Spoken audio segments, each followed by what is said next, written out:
Hai, Bismillahirrahmanirrahim. Assalamualaikum warahmatullahi wabarakatuh. Pada kesempatan ini, saya Vina akan memoderatori presentasi dengan judul Tugas Besar Ujian Tengah Semester Sistem Informasi. Next. Dalam penyampaian materi ini, saya berkolaborasi dengan anggota kelompok saya, yaitu Saya Abdul Nur Hadi Krisnamurti. Saya Aisyah Zahra. Saya Destino Fianti. saya Vina Faradila. Saya Gita Rahimawati. Next.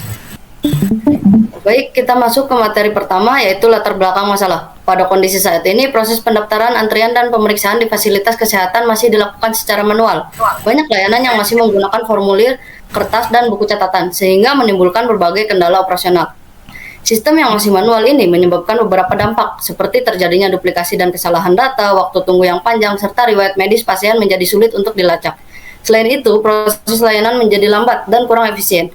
Hal ini didukung oleh beberapa literatur. Salah satunya dari WHO tahun 2023 yang menyatakan bahwa sistem informasi kesehatan dapat meningkatkan efisiensi dan kualitas layanan. Kemudian Kementerian Kesehatan Republik Indonesia pada tahun 2022 juga menekankan bahwa SIKN mendorong digitalisasi untuk mengurangi human error, dan penelitian Sakcak dan Rais pada tahun 2019 menunjukkan bahwa penggunaan EHR dapat meningkatkan kecepatan dokumentasi sekaligus mengurangi kesalahan. Next. Nah, setelah memahami latar belakang masalah, kita masuk ke materi kedua, yaitu studi kasus. Pada studi kasus ini, kami mengambil contoh sebuah klinik umum berskala kecil hingga menengah. Klinik ini menyediakan layanan pendaftaran pasien, pemeriksaan oleh dokter umum, tindakan medis ringan, pembayaran kasir, serta laporan operasional harian. Namun, kondisi exiting di klinik tersebut menunjukkan bahwa seluruh proses masih berbasis kertas, mulai dari formulir pendaftaran yang masih manual, buku antrian fisik, hingga catatan pemeriksaan yang semuanya ditulis secara tertulis. Bahkan laporan keuangan pun masih disusun secara manual. Kondisi seperti ini tentu berpengaruh pada efisiensi layanan dan akurasi data, sehingga menjadi alasan kuat mengapa digitalisasi sistem sangat diperlukan. Next. Selanjutnya, di sini ada identifikasi masalah. Setelah kami mengidentifikasi masalah, terdapat beberapa poin yang kami dapatkan. Yang pertama adalah pendaftaran pasien. Yaitu prosesnya lambat dengan pemilik kertas, data rentan hilang atau salah tulis. Yang kedua ada sistem antrian, data tidak otomatisasi ada di nomor antrian, tidak tercatat secara terpusat. Yang ketiga ada rekam medis, dokter kesulitan akses riwayat pasien, pemeriksaan kurang efektif. Yang keempat ada pembayaran, perhitungan biaya manual, dan rawan kesalahan jumlah. Yang kelima monitoring transaksi, sudah dipantau oleh pusat, dan catatan di buku kasir berupa fisik. Yang keenam adalah laporan operasional. Laporan masih disusun secara manual dan menyita waktu administrasi. Next.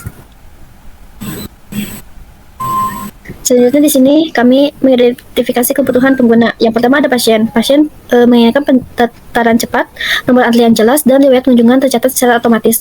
Yang kedua kasir, perhitungan biaya yang secara otomatis, percetakan stuk pembayaran, catatan dan catatan transaksi harian. Dan selanjutnya ada staf administrasi. Pertama form pendaftaran digital, pencarian data pasien lama, dan reporting pendaftaran. Selanjutnya ada dokter, akses riwayat pasien terintegrasi, form pemeriksaan digital seperti keluhan, diagnosa, dan tindakan. Yang terakhir ada kemudahan pencatatan hasil. Dan selanjutnya ada manajemen seperti laporan pasien per hari, laporan pendapatan harian, dan data analitis untuk evaluasi. Next. Ada beberapa solusi yang diusulkan juga. Yang pertama, mengotomatiskan pendaftaran dan antrian. Yang kedua, menyimpan rekam medis digital. Ketiga, membantu pencatatan pemeriksaan, memudahkan perhitungan biaya, dan menyediakan laporan tim. Kemudian ada DFD, yang DFD ini untuk menunjukkan bagaimana sistem informasi klinik akan berfungsi untuk pada entitasnya. Seperti untuk pasien, di mana pasien akan menginput data pendaftaran, kemudian sistem informasi klinik akan memberikan pasien nomor antrian, kemudian sistem informasi akan menerima input data pemeriksaan dari dokter yang akan dimasukkan ke dalam pembayaran untuk mendetailkan bagaimana pembayarannya. Baru ada konfirmasi pembayaran yang nanti akan dimasukkan ke dalam laporan yang akan diterima oleh pimpinan klinik. Kemudian ada ERD-nya yang ini biar cepat aja. Pasti yang untuk membacanya di atas itu nama entitas, kemudian di bawah ada atribut dengan PK sebagai primary key, DFK foreign key, yang berarti itu merupakan key primary key dari entitas yang lain yang digunakan pada misalnya pemeriksaan ada dari kunjungan dan dokter. Untuk hubungannya yang pertama ada pasien ke kunjungan yang merupakan one to many, kemudian dari pemeriksaan dan kekunjungan one to one, dokter ke kunjungan dengan one to many, pembayaran ke kunjungan dengan one to one, dan laporan ke pembayaran merupakan one to many. Selanjutnya di sini saya akan menjelaskan mengenai halaman UI. Yang pertama ada halaman dashboard yang menjadi pusat admin untuk melihat kondisi klinik. Di atas itu ada identitas klinik dan juga jamnya serta ada tanggalnya. Nah, di dashboard ini langsung menampilkan jumlah pasien, antrian aktif, dan juga pemasukan pada hari itu. Nah, di bawahnya juga ada daftar antrian yang menunjukkan pasien yang sedang menunggu, sedang diperiksa, dan juga yang diperiksanya sudah selesai. Nah, di kanan itu ada tampilan side menu yang dipakai untuk pindah halaman dan menampilkan info admin yang login. Nah, selanjutnya ada halaman pendaftaran yang menampilkan semua data pasien yang sudah terdaftar. Jika ada pasien baru, nanti admin bisa klik tambah pasien baru, lalu isi form pasien, lalu simpan data. Nah, nanti datanya otomatis masuk ke database. Nah, selanjutnya ada halaman antrian. Nah, ini digunakan untuk daftar pasien yang menunggu secara real time. Nah, setiap pasien ditampilkan dalam bentuk kartu berisi nomor antrian, nama, dan button untuk dipanggil. Ada juga tombol untuk buat antrian baru. Next. Selanjutnya ada halaman pemeriksaan yang memungkinkan dokter untuk melihat riwayat penyakit pasien dan mengisi data pemeriksaan, mulai dari keluhan, diagnosa, resep, hingga tindakan dari dokternya. Nah, jika sudah lengkap, dokter tinggal lanjut ke pembayaran dan data otomatis diteruskan ke halaman pembayaran, seperti yang ada di samping kanan. Nah, di situ ada detail biaya dan pemeriksaan. Petugas memilih metode bayar. Nah, setelah itu memasukkan nominal uang dan sistem menghitung total serta kembalian. Nah, pembayarannya itu bisa langsung diproses dan struk dicetak. Nah, terakhir ada tampilan laporan. Di situ laporan itu memberikan ringkasan kegiatan klinik setiap hari. Jadi seperti jumlah pasien dan total pemasukan. Misalnya tanggal tertentu menunjukkan jumlah pasien dan pendapatannya yang pasti akan berbeda dari hari sebelumnya. Next.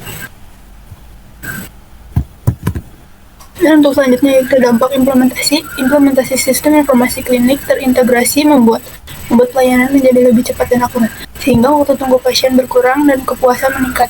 Proses administrasi dengan lebih efisien karena minim kesalahan manual dan staf dapat bekerja lebih produktif. Seluruh data tersimpan aman dalam satu sistem terpusat, memudahkan manajemen memantau operasional secara keseluruhan. Digitalisasi ini meningkatkan efisiensi dan kualitas layanan klinik. Next.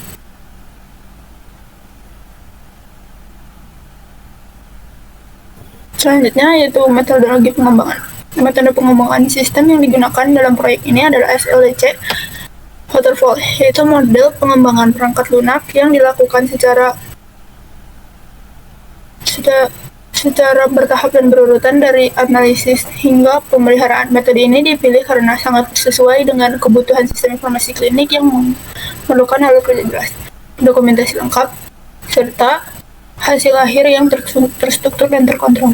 Dengan pendekatan waterfall, proses pengembangan dapat berjalan lebih terarah, meminimalkan perubahan selama pembangunan dan memastikan sistem yang dihasilkan mampu mendukung operasional klinik secara optimal. Next.